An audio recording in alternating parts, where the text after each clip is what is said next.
Charilam Araliya Rajib colony এলাকায় পারিবারিক ঝামেলাকে কেন্দ্র করে সৎ বাবার হাতে দায়ের আঘাতে আক্রান্ত মা ও মেয়েকে আক্রমণ করার পর দা দিয়ে নিজের গলা কেটে ফেলার চেষ্টা করে সৎ বাবা। আহত তিনজনকে উদ্ধার করে বিশালগড় মহকুমা হাসপাতালে নিয়ে যায় অগ্নি নির্বাপক দপ্তরের কর্মীরা। ঘটনা বিবরণে জানা যায়, সজল নমো প্রতিনিয়ত নেশাগ্রস্ত অবস্থায় বাড়িতে তার স্ত্রীর উপর আক্রমণ চালায়। প্রত্যেক দিনের মতো বৃহস্পতিবার দুপুর 1:30 সজল নমো তার দ্বিতীয় স্ত্রী রাধারানী সরকারের উপর দা দিয়ে আক্রমণ করে। মাকে বাঁচাতে গিয়ে আহত হয় মেয়ে সুস্মিতা সরকার।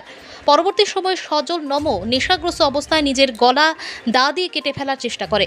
মেয়ে সুস্মিতা সরকারের চিৎকার শুনে এলাকাবাসী দ্রুত ছুটে আসে এবং খবর দেয় অগ্নি নির্বাপক দপ্তরে।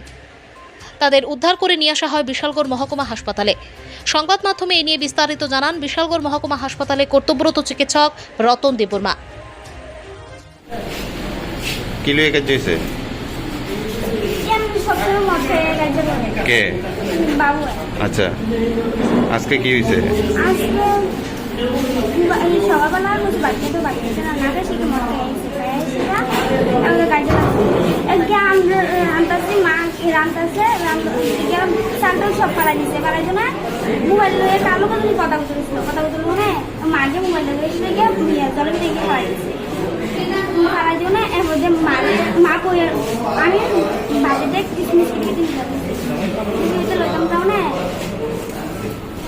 আমি করে দিয়েছিলাম মাকে তো রাতে ডাকলাম তো আমি তো যাও না আনিয়েছিলাম মা আমার সাথে করেছে জয়টির সামনে বদল না উঠে প্রথমে চাইছে একদম মাকে সরব এবার বাড়ি গেছে দাউড়া এসে দুটা খুব জানিয়েছে শোনা দিয়েছিল এটা সিহাই আছে কারে কোপ দিছে? মানে কে কোপ দিছে? বাবু কুকুরদের আমি সিলাই শুরু করবো না গেছিলাম আমি সিলাম শুরু করো না মাসি ডাক্তারছি একটা দুইটা লোক গেল দাঁড়ো রয়েছে ওকে আমার খুব দিত তো আমি ধরে লইছি ধরে না হাত মাস কেটেছে না নিজের শুরু করছি আমরা লোকের একটা আমরা বাড়ির লোকের ছিলাম লোকের একটা পতলা মানুষ চাউনে দাউড়ের গলার দিকে নিচে। বাবার নাম কি? তোমার বাবার নাম? আমার বাবার নাম সুকুমার সরকার। হ্যাঁ, সুকুমার সরকার। মার নাম? আমার নাম রাধারানী সরকার। বাড়ি কই? আমরা বাড়ি ছিল রাজীব কলোনি। এখন কই নিয়ে আইছে তোমার মা বাবা? এখন কই নিয়ে আইছে? কোথায় নিয়ে আইছে? কোন হসপিটাল? কে আনছে? Fire service. তোমার নাম কি? তোমরা ক ভাই ক বোন?